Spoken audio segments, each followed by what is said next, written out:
Samantala mga kapuso, kaugnay pa rin ang bagyong Nina. Makapiling po natin sa pamamagitan ng telepono ang tagapagsalita ng OCD Region 5, si Binibining Rachel Ann Miranda. Ma'am, magandang hapon. Welcome sa QRT. Magandang hapon po. Yes, Ma'am Rachel, unang-una, under state of calamity na po yung Catanduanes at Camarines Sur. Hihingi po kami ng update. Ano po ang kalagayan sa mga area na yan, Madam? Tama po kayo, under state of calamity na po ang Camarines Sur, Catanduanes, and just earlier po na meron din po sa Albay. Sa Catanduanes, nagsagawa po tayo ng aerial assessment sa pangunguna po ng aming regional director at doon po nakita po natin yung initial impacts nga po nito ni Typhoon Nina. Marami po talagang household ang na-damage, partially and totally damaged dahil nga po sa mga light materials po yung gawa, meron din pong infrastructures. But overall, sa ngayon, nakikita po natin na ito po ay mga senaryo po talaga na nangyayari, lalo na po napakalakas po ng hangin nito ni Typhoon Nina sa Catanduanes. Sa ngayon po, patuloy pa rin po yung power outage sa buong Catanduanes. However, na-restore na rin yung some telecommunication lines, though intermittent naman yung iba.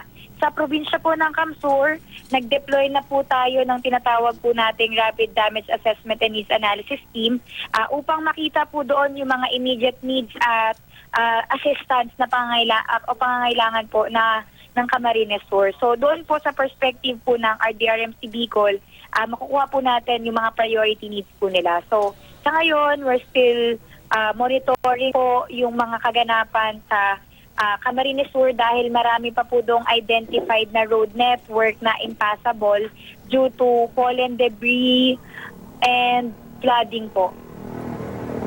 Madam Rachel, marami pong sa mga kababayan natin na nakikipag-ugnayan sa amin at tinatanong kung ano po ang kalagayan dyan sa area dahil hindi raw nila makontak yung kanilang mga mahal sa buhay dyan. Unahin po natin yung telecommunication, Madam. Dyan po sa Region 5, yung damages na dinulot ng bagyo pagdating po sa linya ng telekomunikasyon, Madam.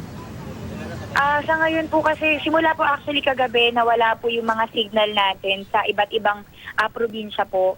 Sa Kamsur, sa Catanduanes, doon na ibalik na pero sa mga pili lamang na lugar at intermittent po or pawala-wala po yung signal natin. So, tinitingnan po natin ito na mabuti. Pero meron na po tayong communication doon sa mga vital stations and cities po. Siguro po kung hindi po nila nakukontak, it's only the other reason na wala rin po kasing kuryente sa Camarines Sur, sa Catanduanes, sa Albay, at sa Sorsogon. Meron ho bang mga lugar o bayan, munisipalidad na lubog pa ho sa baha hanggang sa mga oras na ito, Madam Rachel?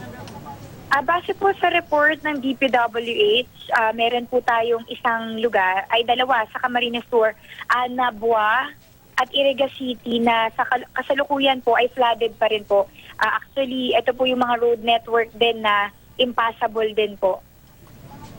Sa initial na assessment po ng OCD, Madam Rachel, alin po dyan sa Catanduanes at sa Camarines Sur yung bayan na pinaka masasabi nating grabe ang sinapit dahil sa bagyong Nina, ma'am? Actually, sa ngayon, hindi pa rin po talaga namin masabi kung alin po talaga mismo yung may pinakamaraming damages. Pero nakita po talaga natin na very peculiar yung effects po sa Catanduanes at sa Kamsur.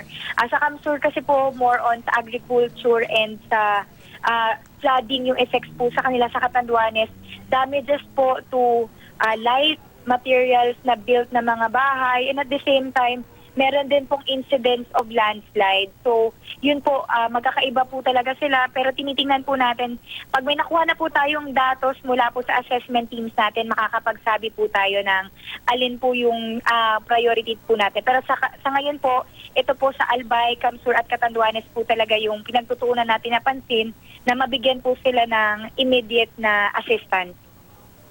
Madam Rachel, yung bilang ng mga evacuees hanggang sa mga sandaling ito, baka pwede ho kami makahingi ng estimate, Madam, please. As of, ito po yung latest report po natin na ilalabas po ngayong 6 o'clock. Umabot na po tayo sa 101,975 persons or 21,553 families.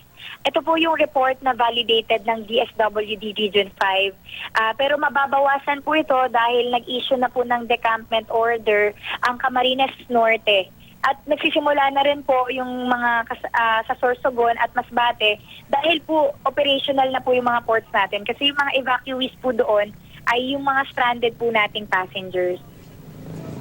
Ma'am, ang ating relief goods, sapat po ba? At ito po ba'y naiparating na natin sa ating mga kababayan na apektuhan ng bagyong ito, ma'am?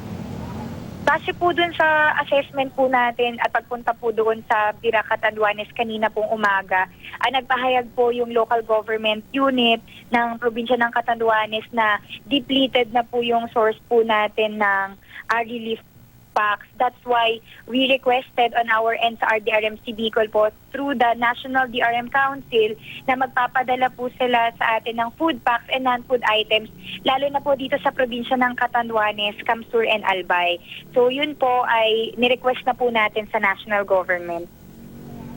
Ma'am, baka meron pa ho kayong gustong iparating sa mga kinaukulan o sa ating mga kababayan para ho mapabilis o madoble pa yung pagdagsa ng tulong para sa mga kababayan natin na apektuhan ng bagyong ito. Go ahead, Madam Rachel. Sa ngayon po, we're doing our best to gather all the data para po matulungan po talaga natin yung ating mga kababayan na nangangailangan po dito sa buong Bicol. Sa ating national government, we are very thankful for the immediate and prompt response.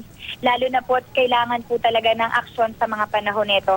Asahan niyo po na sa mga kababayan po nating nasalanta na mabibigyan po at matutugunan po natin ng pansin ang inyong mga pangailangan sa tulong na rin po ng local government unit, ng national government, and at the same time, syempre po tayo po mismo, syempre ang mga Bicolano kilala po na resilient at babangon po. So maraming salamat. Mga kapuso, ang tagapagsalita ng OCD Region 5, si Binibining Rachel Ann Miranda. Ma'am, maraming salamat. Magandang hapon po. Thank you.